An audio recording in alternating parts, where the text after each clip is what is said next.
لیکن سمجھنے کے اعتبار سے کوئی مشکل نہیں ہے۔ قرآن میں اللہ تعالیٰ نے سود سے منع کیا ہے، سود حرام کیا ہے، اور یہ اعلان کیا ہے کہ اللہ تعالیٰ سود کو مٹاتے ہیں، گھٹاتے ہیں۔ دنیا کا تجربہ کیا ہے؟ مسلمانوں کو سود راس نہیں آتا، غیروں کو کچھ دن راس آ جاتا ہے۔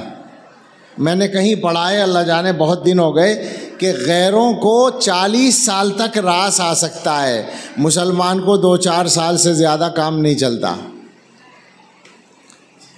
آپ ذرا سا غور کیجئے گا، میرا موضوع ادھر چلا گیا تو میں اس کو پورا کر دوں اس بات کو، کہ اس وقت ہندوستان میں، اس ملک میں جہاں ہم بیٹھے ہیں، کشمیر سے لے کر کیرلا تک، اور آسام اور تریپورہ سے لے کر گجرات اور راجستھان تک، مشرق مغرب شمال جنوب، یہ سب جگہ میں اپنی آنکھوں سے دیکھ کر آپ سے بول رہا ہوں۔